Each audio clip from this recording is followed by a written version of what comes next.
habíamos hecho una mirada general sobre el banquete de Severo Arcángel. Sí, decimos que es una novela muy bien estructurada como narración.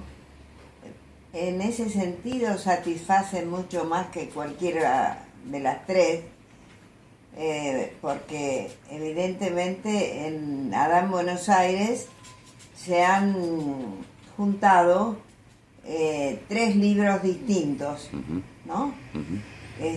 Aunque conforman una superunidad, él ha sabido establecer los nexos. En cambio aquí es un libro más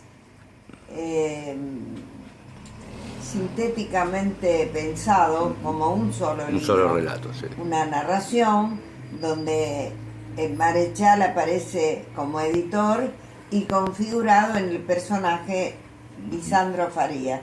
Cuando Lisandro Farías dice, voy a explicarle por qué me enganché en el plan del viejo Cíclope, es Marechal, desde su departamento de la calle Rivadavia, exiliado del mundillo intelectual, que está diciendo, voy a explicar por qué yo me hice peronista. Es extraordinario. Es una clave que está dando, ¿no? Sí. Y ese personaje, de alguna manera, lo representa profundamente a Marechal. Está explicando a sus coetáneos, especialmente a sus colegas de oficio, los escritores, por qué él se hizo peronista, por qué él había sido repudiado por sus pares, ya antes de que lo depusieran, lo transformaran, como él decía, en el poeta depuesto, ¿no? Entonces, hay que ver toda esta parte autobiográfica en el libro, pero también hay que ver el desarrollo de una doctrina cristiana y peronista. Entonces es un verdadero tratado. Eso es extraordinario. Política y teológica. Exactamente, como vos lo has dicho. Y, por ejemplo, yo llamo la atención sobre los concilios que están en el capítulo 12, en el capítulo 22 y el 23, que son concilios donde se debate con anterioridad al segundo concilio ecuménico, ¿no? Es algo que llama la atención sobre la profundidad con que vive el cristianismo Marechal, nutrido en sus lecturas bíblicas y también siempre en sus maestros griegos. Después las revelaciones de Pablo Inaudi, que están en el capítulo 18. La intranáutica, o sea, el viaje interior como modelo de humanidad, que está en el capítulo 29, y la experiencia del embudo gracioso de la síntesis, porque a todo le va dando así nombres metafóricos. En la concepción de Marechal, el hombre que entra en este camino espiritual es el verdadero hombre que realmente retoma su verdadero destino. Bueno, tiene como modelo a Cristo. Cristo es el hombre de sangre. Entonces, en ese embudo de las experiencia de embudo de la síntesis se desarrolla la teoría de que venimos de algún tiempo dorado en que fuimos parte de Dios y después recorremos la historia como un camino de apartamiento pero también de regreso. Y esto es el hombre de sangre, que hace posible que el hombre de hierro, el hombre caído del siglo XX, tenga la posibilidad de volver a esa edad de oro mitológica. Esto lo desarrolla especialmente en los capítulos 23 y en el capítulo 30, que es el final. Bueno, aquí vemos la continuidad de las tres novelas. El despertar individual en Adán Buenos Aires. El llamado y visión de la historia en El banquete. Y después se va a ver la práctica política y la profundización de la batalla celeste en Megafón o la guerra. Si te parece bien, vamos a hablar de Megafón.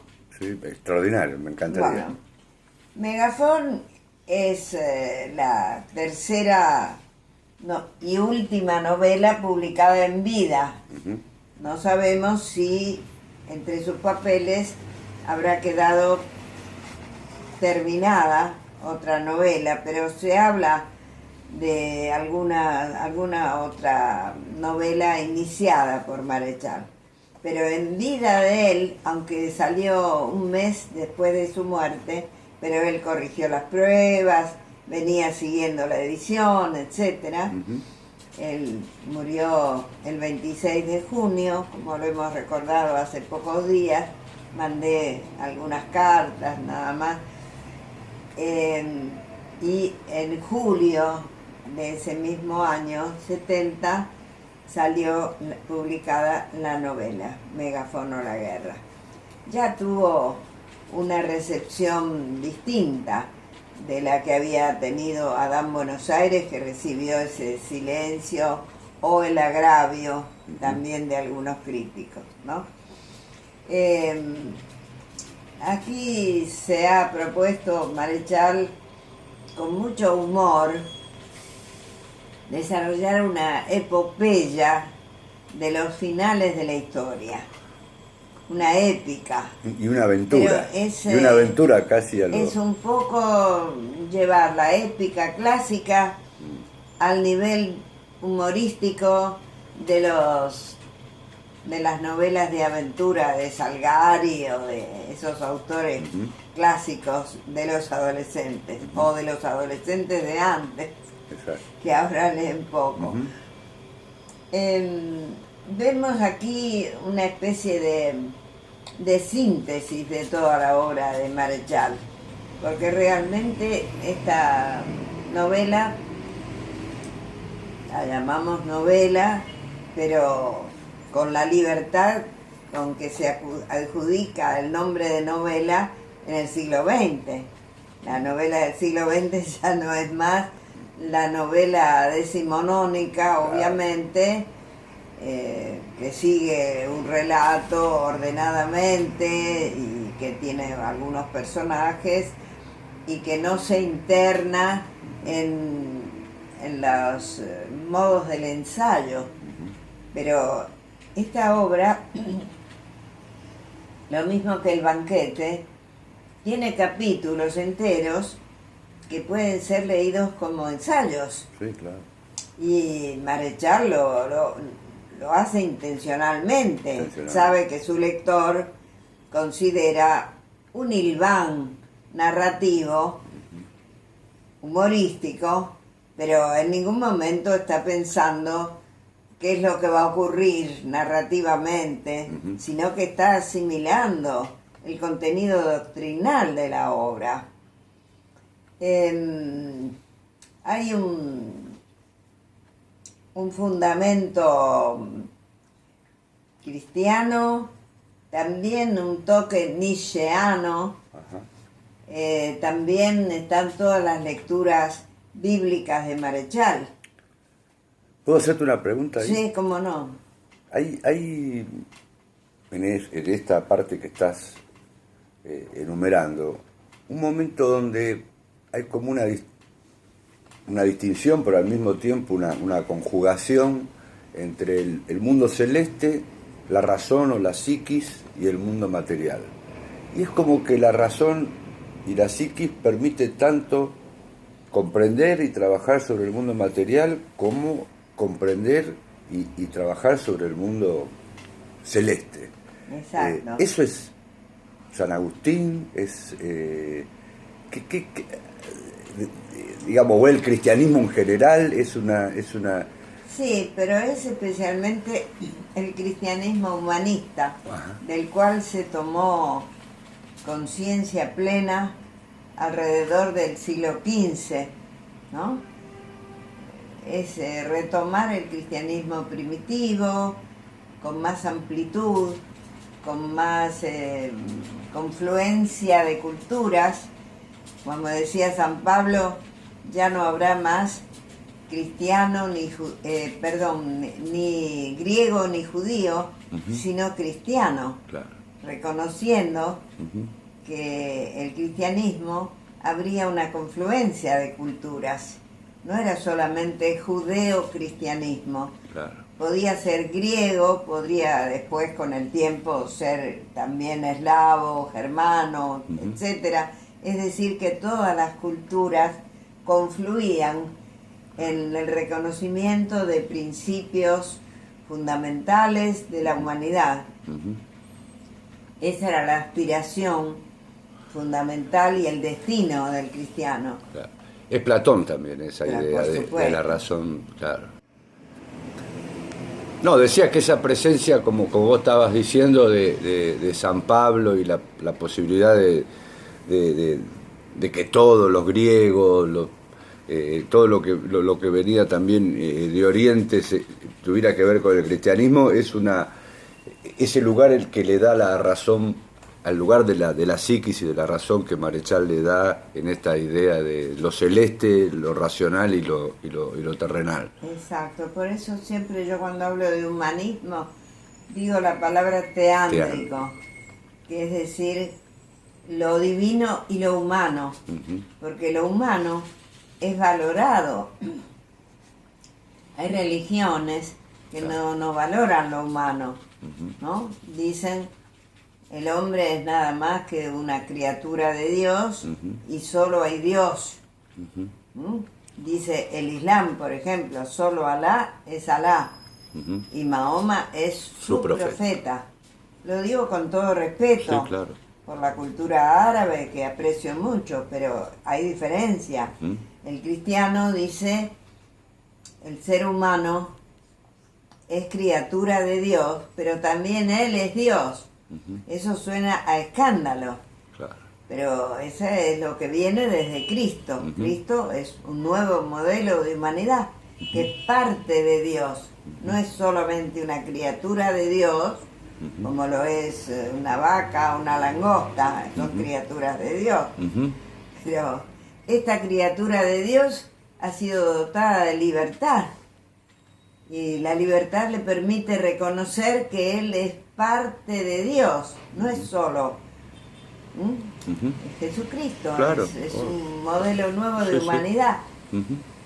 Bueno, esto son verdades teológicas que todo verdadero cristiano debería Conocer. tenerla incorporada, pero no siempre se hace ahondamiento en estas cosas, ¿no? O sea, la obra despliega básicamente los siguientes temas. Primero, una teoría de la relación hombre-mundo-Dios, que valoriza la encarnación del hombre como criatura de la naturaleza, es su cuerpo animal, pero al mismo tiempo que hace una recuperación de la materia, hace hincapié en el alma, que algunos filósofos formados en la fenomenología, por ejemplo, hablan del alma. Dicen que es la gran olvidada, porque no se puede hablar del hombre simplemente como una criatura de la naturaleza. Hay que hablar también del alma. Despliega también una doctrina del amor y de la pareja humana, íntimamente ligada a esa antropología teándrica de que estamos hablando, ¿no? Y hace una reivindicación filosófica de la femineidad. El tema de la mujer está desarrollado en uno de los capítulos de Megafón o la guerra, que puede leerse como un ensayo, creo que es el capítulo 5. Los 10 capítulos son llamados rapsodias, es decir, con un nombre musical. Y la introducción a esa serie de capítulos se llama introito, que también es un nombre de la técnica musical, ¿no? Sí. Entonces hay que tener en cuenta todos estos aspectos para que se vea que Marechal propone al lector un juego, pero un juego de base filosófica, histórica y teológica, ¿no? No es un juego vano. Le está proponiendo participar de estas alegorías en que los protagonistas son Megafón y Jacobo Fichmann, que ya había sido configurado como Samuel Tesler en la primera novela de Marechal, Adán Buenos Aires. Esos son los protagonistas de esta gran aventura.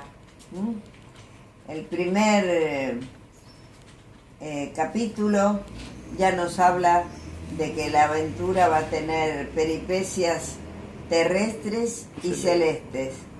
Las peripecias terrestres apuntan de una manera muy explícita y aguda al momento histórico, al retorno posible del héroe Megafón, y Megafón es Perón.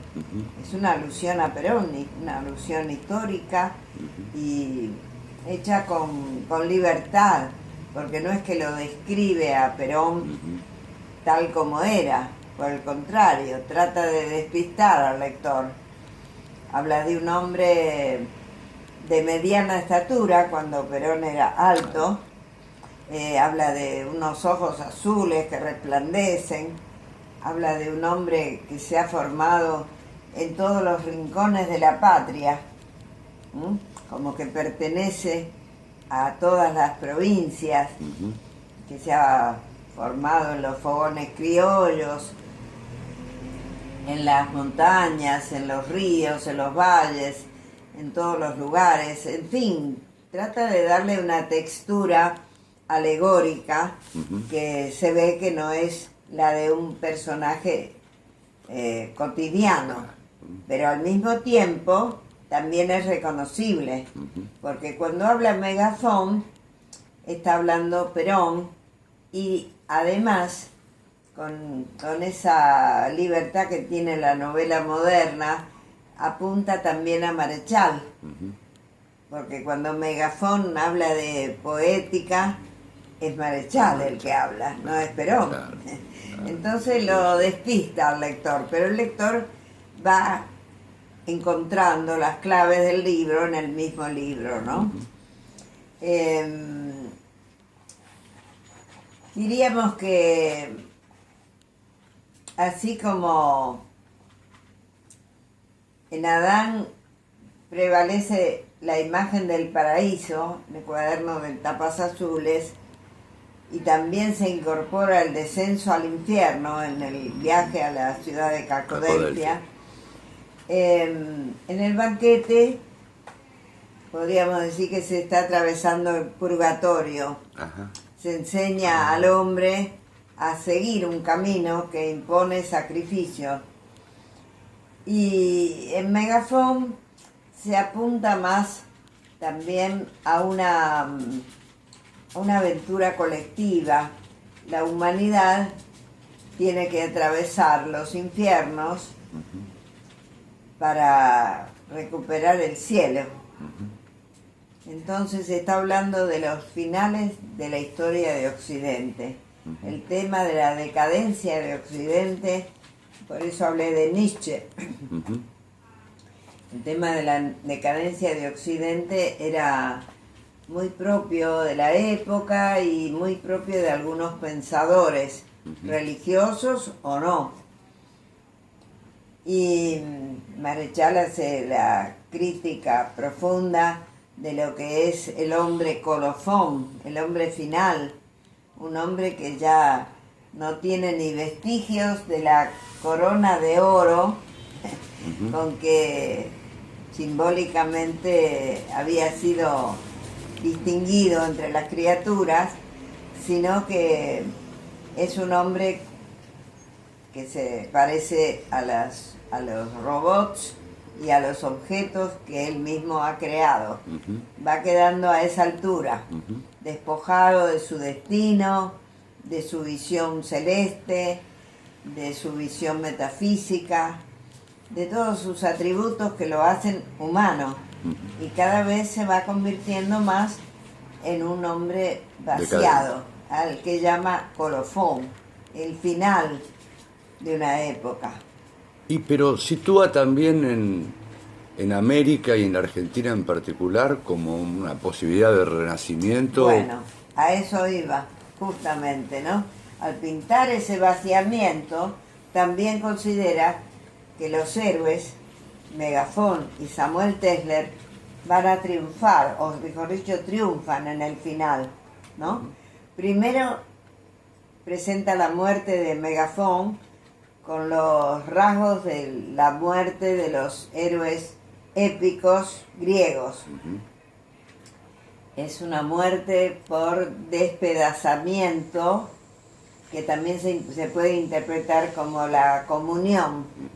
La comunión, ese despedazamiento del cuerpo y la sangre de Cristo, y que comen sus seguidores, sus creyentes. Bueno, aquí hay una alegoría que evoca eso, el acto de la comunión. Después nos habla de cómo se han distribuido los miembros de ese cuerpo y cómo la misión de los héroes finales es volver a reconstruirlo. El falo de Megafón, nos dice, debe estar en alguno de los barrios de Buenos Aires, que toma a Buenos Aires como si fuera una imagen del país total. Y bueno, y el cierre de estas aventuras le corresponde a Samuel Tesler, que también es, además de la imagen de Jacobo Fickman, es la imagen de Marechal poeta. Es el triunfo del poeta. La poesía triunfa en esa etapa final y la novela se cierra con la muerte de Samuel Tesler. Muerte que también es vista con criterio humorístico y presentada como una nueva alegoría en el final de los tiempos. O sea, es una obra que requiere una lectura con cierta formación, con cierta entrega del lector al juego y con cierta capacidad de relacionar todos los aspectos en una unidad. Excelente, Graciela. La verdad que volver a leer estas obras con estas reflexiones tuyas nos va a facilitar a todos los que amamos a Marechal y a la poesía poder disfrutarla de otra manera. Muchas gracias.